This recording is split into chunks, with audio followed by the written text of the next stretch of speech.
Un cordial saludo para todos. Este es Indira Educación, una iniciativa de educación continuada en relación a nuestro quehacer en salud. Para nosotros es un placer que ustedes abran sus dispositivos para lo que hemos conceptuado en nuestra plataforma, de modo a que podamos actualizarnos día a día. Recordamos que Indira Educación es posible gracias al apoyo de diversas organizaciones. En esta ocasión, gracias a nuestro vínculo con Sura Seguros, por medio de los cuales usted puede adquirir su póliza de responsabilidad civil en salud con un buen descuento y una disponibilidad inmediata sin llenar papeles y solamente con un clip. Y sin más preámbulo, daremos inicio a todo lo conceptuado acerca de la patología y la fisiología del hígado.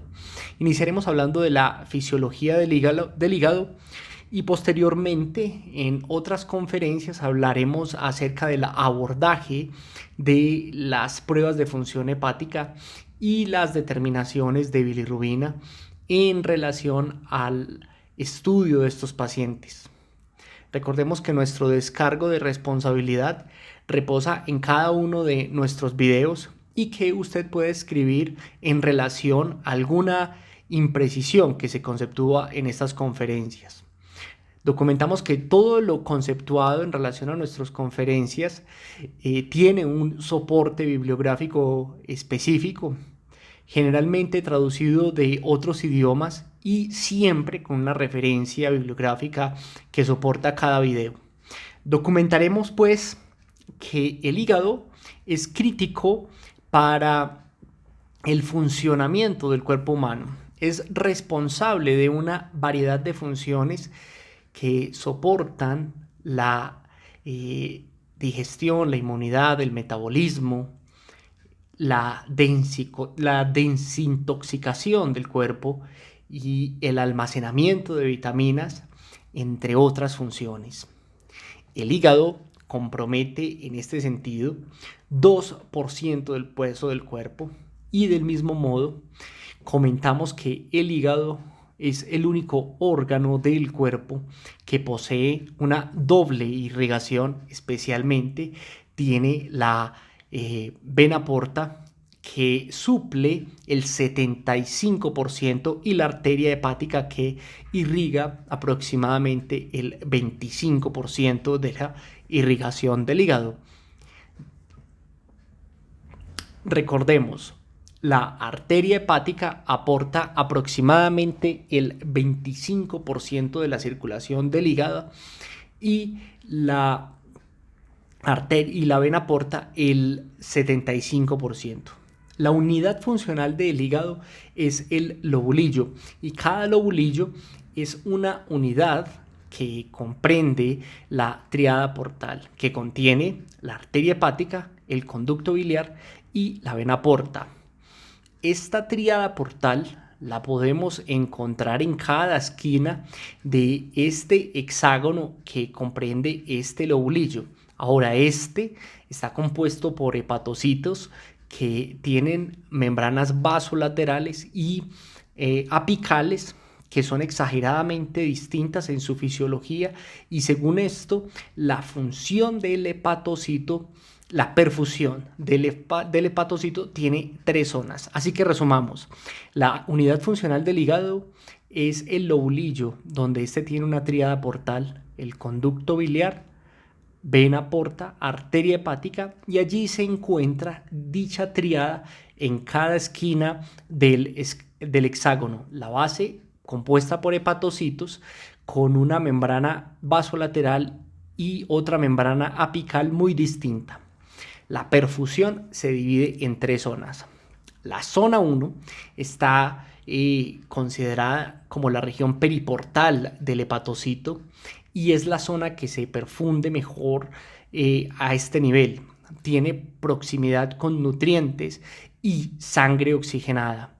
Por lo tanto, es la zona más proclive a la regeneración. Por lo tanto, la regeneración y las funciones que hay allí son importantes en relación a todo lo concerniente a gluconeogénesis, formación de colesterol, metabolismo de aminoácidos, formación de bilis y beta-oxidación, es decir, todo lo concerniente al metabolismo oxidativo. La zona 3 tiene una perfusión baja debido a su distancia entre su localización y la parte que hablamos ahora de la tríada portal. Allí en la zona 3 se realizan la glucólisis, la cetogénesis, la lipogénesis, la síntesis de glucógeno, la formación de glutamina y en general es el sitio donde se realiza la desintoxicación y la biotransformación de los medicamentos.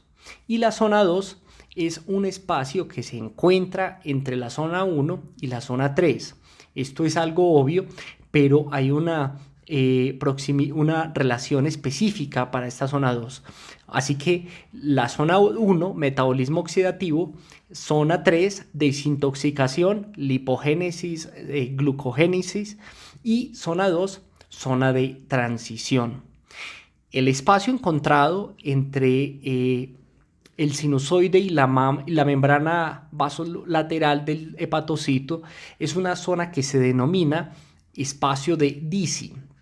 Esto es importante porque el flujo de la sangre es un proceso que se da a partir de la tríada portal hacia adentro mediante la arteria y devuelve la bilis por los canalículos biliares.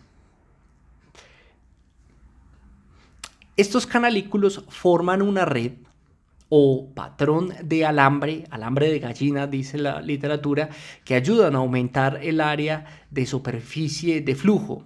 En este sentido es importante anotar y caer en cuenta que la bilis y la sangre fluyen en direcciones opuestas. La sangre por su parte va por la vena hepática que se forma en el centro del lobulillo a través de el interior o la luz del sinusoide, la luz sinusoidal de los lobulillos.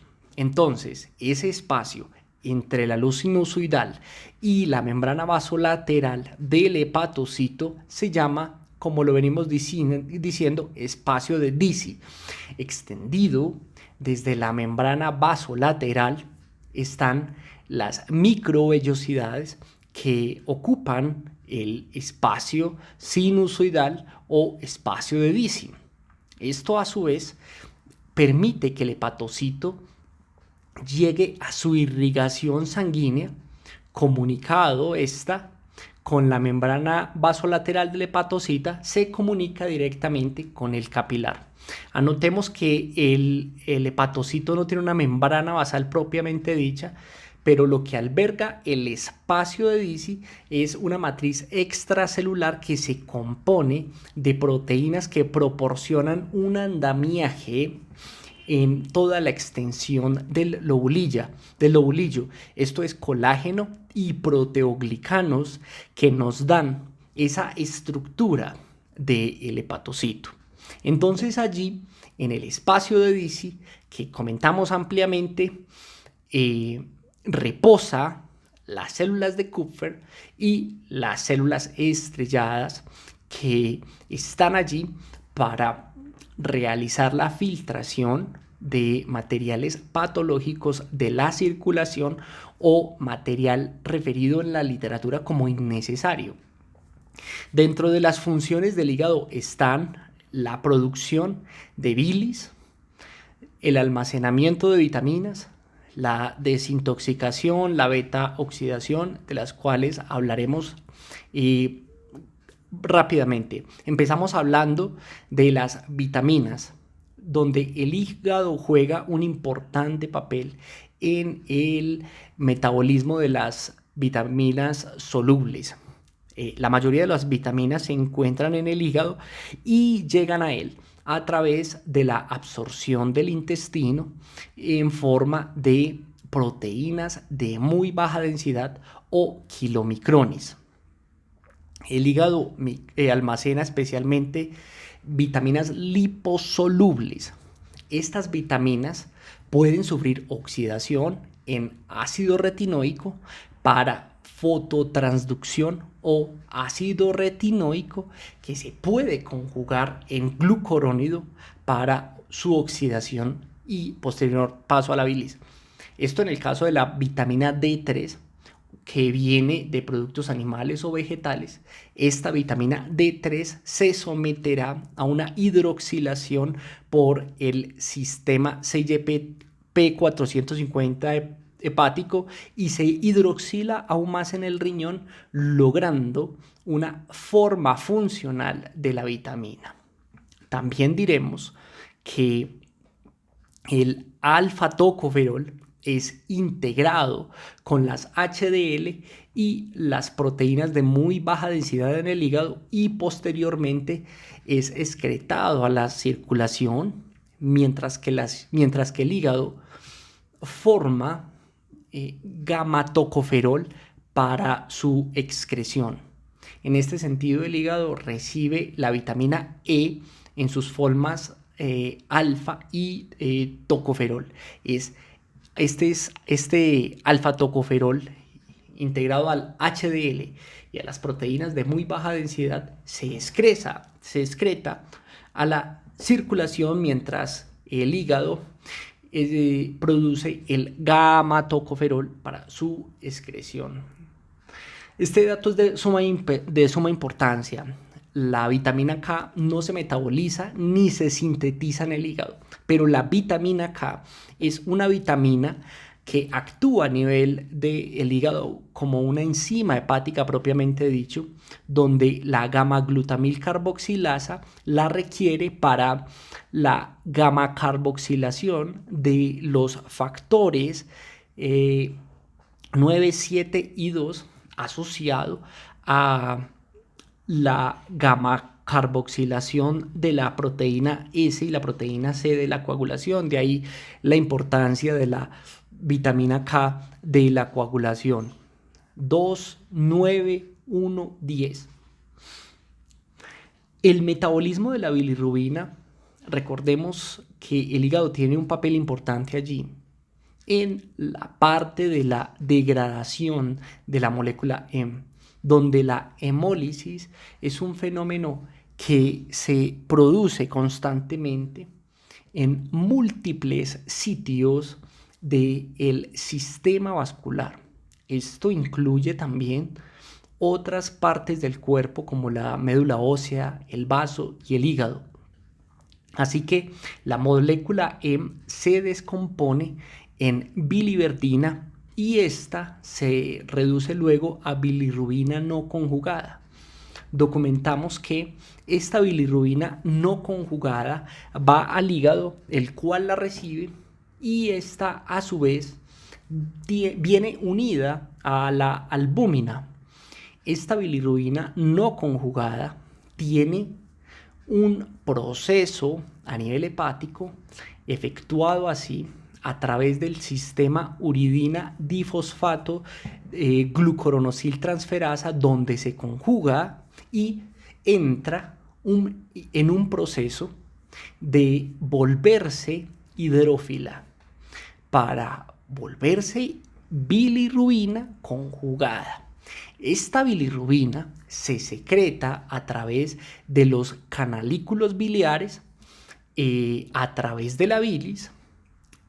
Una pequeña parte se disuelve en la sangre, donde luego es filtrada para la posterior excreción por los riñones. Esta bilirrubina conjugada,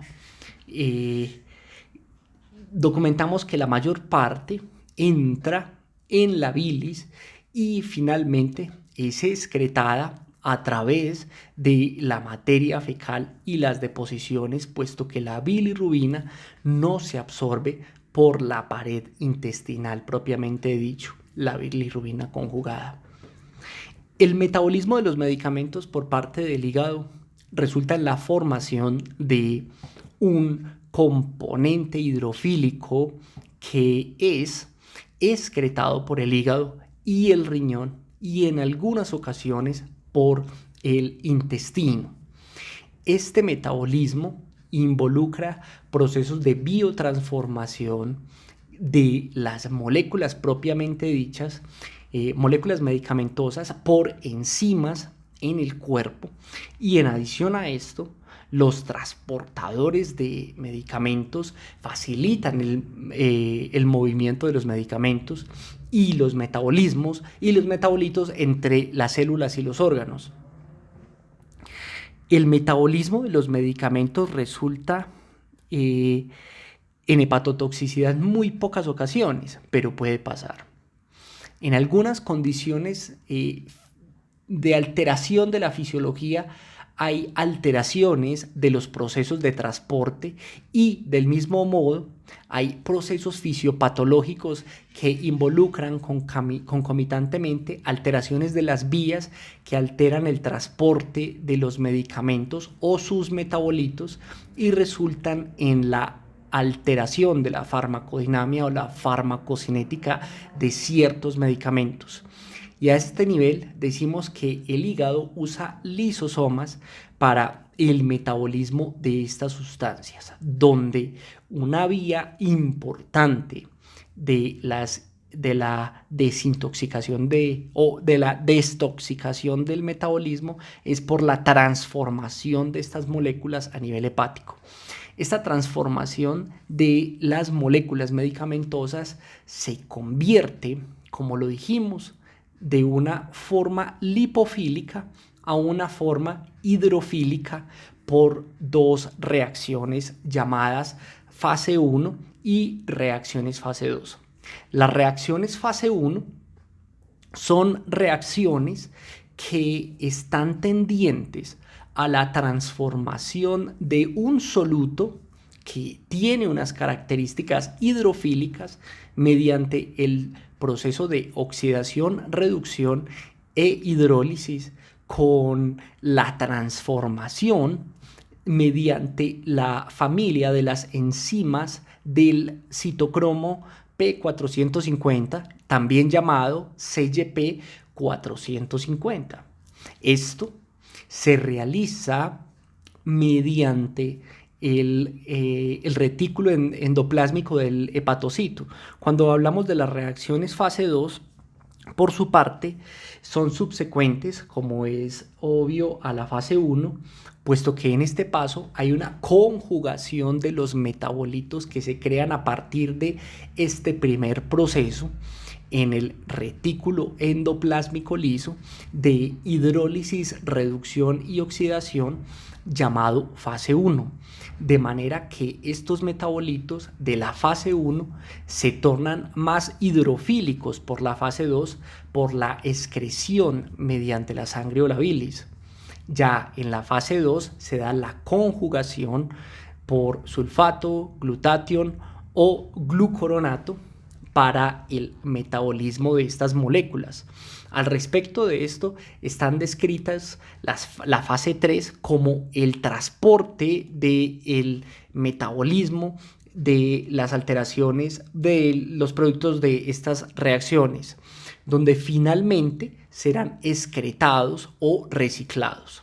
Es importante hacer dos aclaraciones en relación a este proceso de fase 2.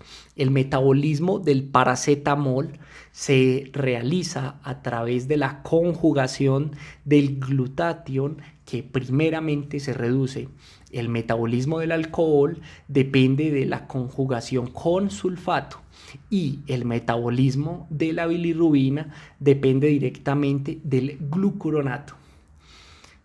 La producción de bilis es importante puesto que es un líquido que hace las veces de extracción de material que no puede ser excretado por los riñones y del mismo modo ayuda a la digestión de lípidos a través de la secreción de ácidos biliares y sales y del mismo modo ayuda a la absorción. La bilis se produce especialmente por el hepatocito y es un líquido que se compone por colesterol, pigmentos biliares, ácidos biliares, sales biliares electrolitos y principalmente de agua. La bilis también tiene algunos fosfolípidos y bilirrubina y otras sustancias, y así en su conjunto forman la bilis para ser secretada por el hepatocito hacia primero el canalículo biliar, que son los conductos más grandes, hasta los conductos más grandes, y la bilis es excretada en el duodeno o se almacena de manera transitoria en la vesícula biliar para allí concentrarse y almacenarse según el condicionamiento del esfínter de Oddi. La bilis tiene una circulación especial que se llama circulación enterohepática, donde se realiza la función fisiológica en el intestino. Allí es importante documentar algunas alteraciones coincidentes con la fisiología, y ya pasando a la patología del hígado, hablamos de la ictericia como una alteración del metabolismo de la bilirrubina. Esto lo abordaremos en el apartado de interpretación de pruebas hepáticas. El primer signo de la ictericia es la coloración debajo de la lengua, seguida de la ictericia escleral, donde las escleróticas se tornan amarillentas, y existen numerosas noxas en relación a la ictericia que, como ya lo dijimos, se abordará en un apartado diferente, pero dentro de un concepto general se pueden tomar como hiperbilirrubinemia indirecta o hiperbilirrubinemia directa.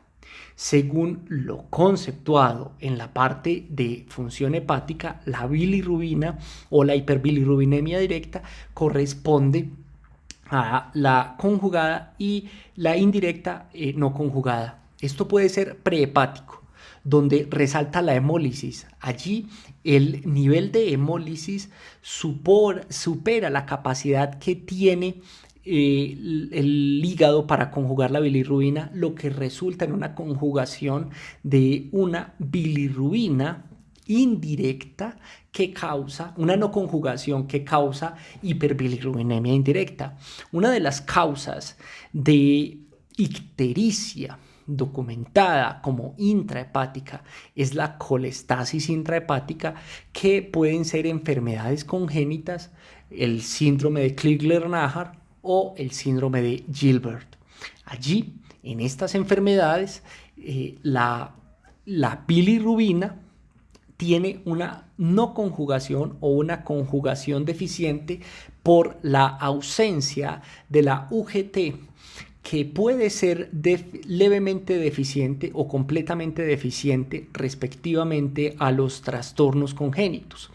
Por su parte, el síndrome de Dubin-Johnson y el síndrome de Rotor son causas importantes de hiperbilirrubinemia directa, puesto que hay una alteración en el transporte canalicular de la bilirrubina conjugada, y existen otras causas de colestasis poshepática que son la obstrucción, por ejemplo, cuando no existe una alteración tipo coledocolitiasis, o cuando existe una coledocolitiasis o una neoplasia.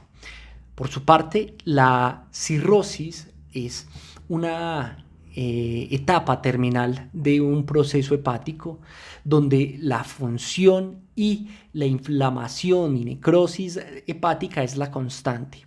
Hay una capacidad disminuida por parte del hígado para realizar sus funciones, es decir, desintoxicar, producir proteínas, y da lugar a síntomas relacionados con lo que denominamos hipertensión portal, hiperesplenismo e hipoalbuminemia. En estadios muy terminales, las alteraciones relacionadas con la síntesis de los factores de coagulación pueden dar coagulopatías en estos pacientes. Resaltemos que la cirrosis es el sinónimo de una lesión hepática continua y esta se puede dar por inflamación, necrosis y fibrosis del hepatocito, donde resaltan varias noxas que estudiaremos a fondo en nuestro apartado de hígado y vías biliares. Por su parte, la hepatitis B, la hepatitis C y el alcoholismo son las principales causas de cirrosis, sin olvidar el hígado graso no alcohólico. La más ominosa de estas entidades es la hepatitis C, donde tiene una alta incidencia de fibrosis relacionada con este diagnóstico. Este componente de hipertensión portal incluye varias alteraciones llamadas derivaciones portosistémicas que dan lugar a varices en localizaciones diversas y hemorroides. La hipertensión portal se puede manifestar con encefalopatía hepática, síndrome hepatorrenal, esplenomegalia, angiomas en araña y ascitis. Aquí resaltamos las varices esofágicas son las principales causas de muerte en el paciente cirrótico. En la literatura se recoge ampliamente la puntuación de Child-Pugh como ese puntaje para determinar el grado de enfermedad hepática. Esto determina pronóstico en el paciente con cirrosis. ¿De qué trata la puntuación de Child-Pugh? Pacientes con encefalopatía, cómo está la albúmina, cómo está el tiempo de protrombina, cómo está la ascitis, tiene o no tiene ascitis y si existe otra alteración.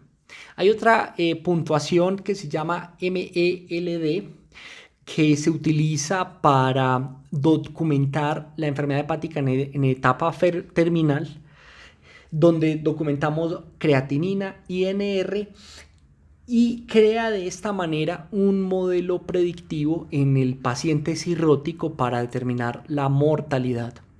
Existen pruebas relacionadas directamente con la bioquímica hepática, mal llamadas pruebas de función hepática, y son enzimas que continuamente solicitamos para hacer una evaluación o una aproximación a la documentación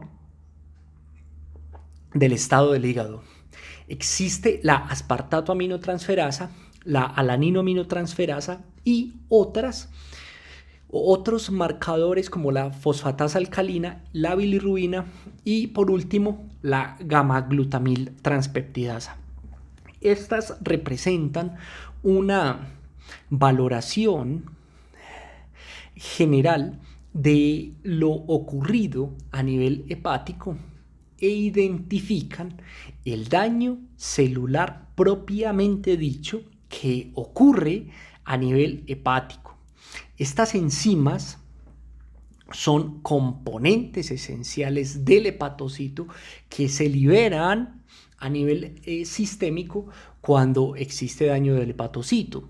En este sentido, la alanino aminotransferasa y la aspartato aminotransferasa son enzimas muy importantes que intervienen a nivel de la gluconeogénesis, siendo la alanino aminotransferasa una enzima mucho más específica para hablar de hígado, esto en relación a la aspartato aminotransferasa que se encuentra en múltiples sistemas a nivel del cuerpo humano.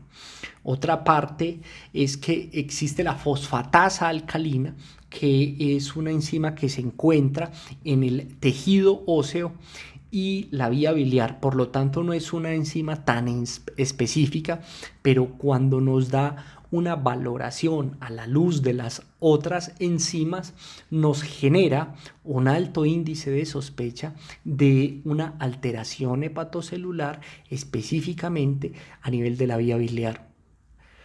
La fosfatasa alcalina, por su parte, nos genera un alto índice de sospecha de alteraciones del tracto biliar. Ahora, si lo que queremos hablar es de las pruebas de función hepática de una manera académica para documentar la fisiología del hígado, tenemos que documentar la capacidad de ese hígado para sintetizar proteínas.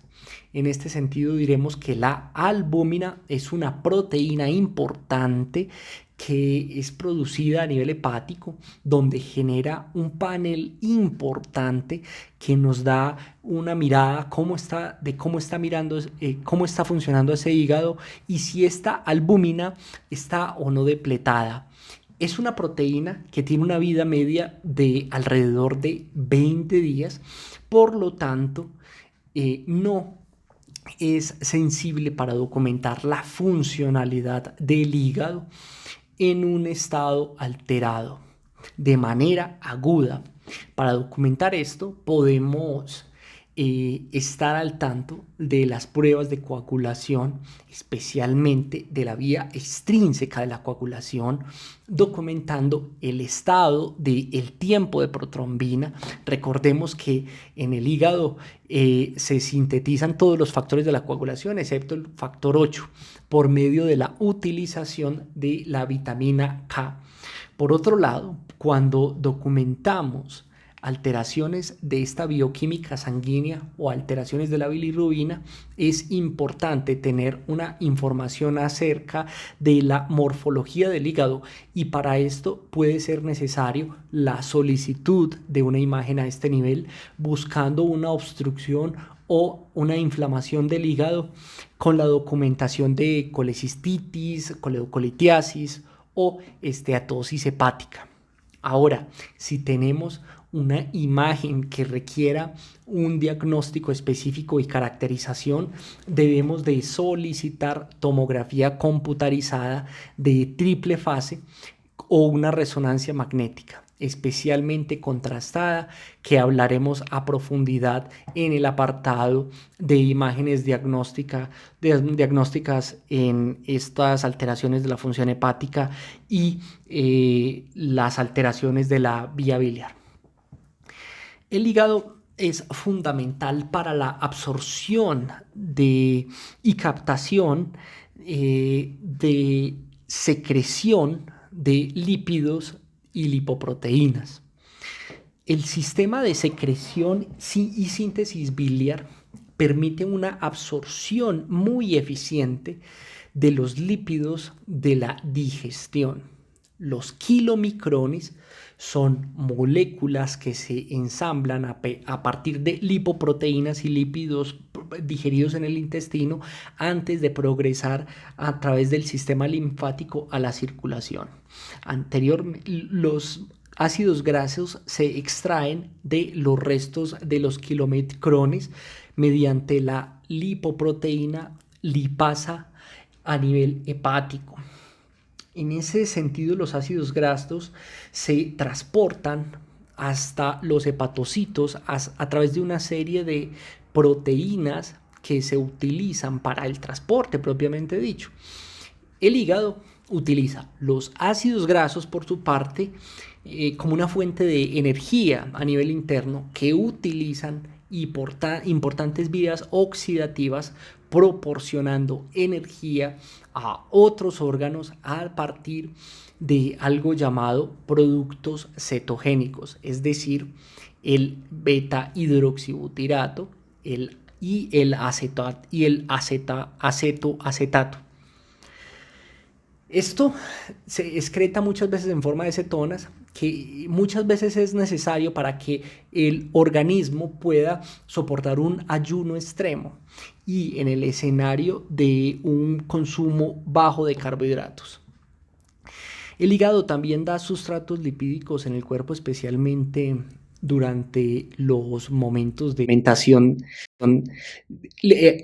sintetizando glicerol y ácidos grasos y triacilglicéridos que finalmente serán llevados a lipoproteínas de muy baja densidad para su secreción en los hepatocitos al torrente sanguíneo. El hígado también tiene una función fundamental en la homeostasis del colesterol dentro del cuerpo. Se absorben en el intestino o se sintetizan luego en el hígado. El colesterol es una molécula que es necesaria para el ensamblaje de las membranas y para el mantenimiento de la fluidez de la membrana. Cuando existe falta de colesterol, esto puede ser perjudicial, pero cuando existe un exceso de colesterol, esto también puede ser deletérea para la homeostasis del ser humano. Cuando abunda el colesterol de origen dietario, la síntesis puede dar como resultado una dinámica que no es funcional para el ser humano, especialmente en la membrana celular, y puede estimular en este sentido una generación de un proceso fisiopatológico que en términos académicos se le da la nomenclatura de aterosclerosis y que finalmente es muchas veces causa de enfermedad cardiovascular. Otra de las funciones del hígado es el metabolismo de la glucosa. El hígado metaboliza y sintetiza glucosa, que es una función esencial para, primero, la transición metabólica postnatal, y esta capacidad debe de mantenerse durante toda la vida de un ser humano, puesto que al realimentarse, el hígado pasa de un modo de producción neta a una absorción neta de energía y nutrientes. Para esto se requiere una disminución específicamente de la hormona glucagón y un aumento de la insulina, que da como resultado una disminución de la producción de la glucosa a nivel hepático, donde las reservas de glucógeno y la gluconeogénesis se disminuyen subsecuentemente. Así pues, el depósito de glucógeno tiende a aumentar, al igual que la glucólisis, a nivel del hepatocito, conduciendo esto a una captación de la glucosa hepática. A medida que el sistema pasa de un estado de absorción a un estado de ayuno, empieza a disminuir la insulina y el glucagón aumenta, desplazando esto el almacenamiento de glucosa a la producción de glucosa, que implica la degradación del glucógeno y la gluconeogénesis. Esta producción de glucosa, en este sentido, es un proceso dinámico y responde esencialmente a las necesidades energéticas a nivel sistémico. Es importante mencionar aquí que esto es clave en el proceso fisiopatológico de la resistencia a la insulina, especialmente a nivel hepático, que se relaciona estrechamente con la diabetes de tipo 2, la enfermedad de tipo hígado graso no alcohólico y subsecuentemente aterosclerosis y enfermedad cardiovascular. Así que este proceso de resistencia a la insulina es un proceso de caracterización de la capacidad disfuncional de la insulina para que haya una disminución de la producción neta de glucosa a nivel hepático, contribuyendo esto a un aumento de los niveles de glucosa a nivel sistémico. Si bien se pierde el efecto inhibidor de la insulina sobre la producción de glucosa hepática, está mantenido el efecto estimulante de la insulina sobre la lipogénesis. Así que esta disociación de la insulina, es decir, los efectos sobre el metabolismo de los carbohidratos y lípidos, hace que haya una resistencia selectiva a la insulina, contribuyendo a las afecciones patológicas subsecuentes que no son motivo de esta revisión.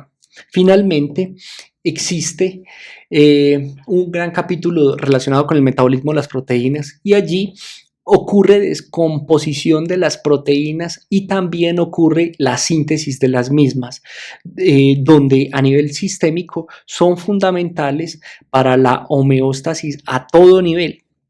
Estos procesos ocurren, propiamente dicho, dentro del hígado y tienen unas implicaciones enormes para el funcionamiento del cuerpo humano. Daremos cuenta de este dato importante en el que el hígado es responsable del 90% del volumen de proteínas circulante, donde la albúmina es la proteína más abundante de las proteínas secretadas por parte del hígado y contribuye en promedio a la mitad de las proteínas plasmáticas totales. La albúmina es una proteína, como lo dijimos, esencial que se utiliza en el mantenimiento del volumen sanguíneo y tiene unas funciones portadoras, especialmente cuando hablamos del transporte de moléculas, de hormonas, de lípidos. Existen otra clase de proteínas llamadas factores de crecimiento y péptidos que participan a nivel regulatorio de la homeostasis sistémica, llamadas proteínas de fase aguda.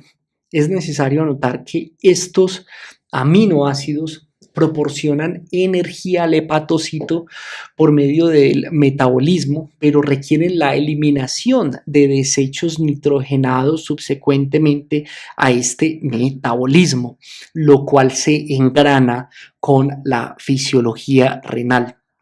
Pero también allí hablamos del ciclo de la urea, que sucede especialmente en el hígado y se relaciona directamente con el metabolismo de los aminoácidos, eliminando las moléculas de nitrógeno que de un modo u otro serían deletéreas a nivel sistémico.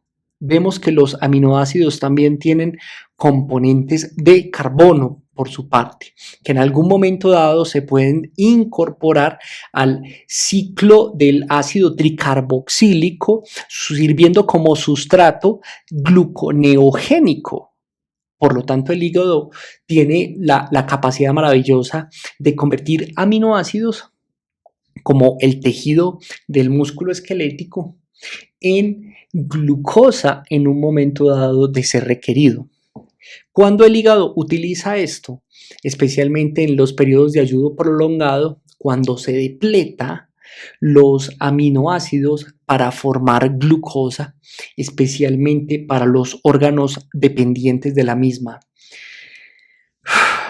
Entonces, a manera de resumen, diremos que el hígado es un centro para numerosos procesos fisiológicos que incluyen metabolismo de macronutrientes, regulación del volumen sanguíneo y apoyo del sistema inmunológico, control endocrino y de las vías de señalización, especialmente para las vías del crecimiento, la homeostasis de lípidos, del colesterol y la descomposición de compuestos xenobióticos y múltiples moléculas medicamentosas. También diremos que la partición y el procesamiento de moléculas en el hígado proporcionan esa energía necesaria que impulsan los procesos fisiológicos y homeostáticos que dan lugar a la beta-oxidación de los lípidos, empaquetándolos, secretándolos y almacenándolos. En este sentido, vamos dándole cierre a nuestro capítulo de fisiología del hígado. Esto es Indira Educación. Agradecemos que ustedes se suscriban a nuestro canal, visiten nuestra plataforma, vayan a nuestro patrocinio, que ustedes pueden hacer su donación o comprar algún producto de nuestros patrocinadores que subsecuentemente harán que subsidien esta gran iniciativa. No se olviden de nuestro otro canal que se llama Indetectable, Igual y Transmisible, que es un canal de apoyo para los pacientes infectados por el virus de la inmunodeficiencia humana, una área muy sensible de todo este conglomerado que queremos llegar a hacer con nuestra iniciativa Indira. Esto es todo en relación a la fisiología del hígado. Agradecemos su atención.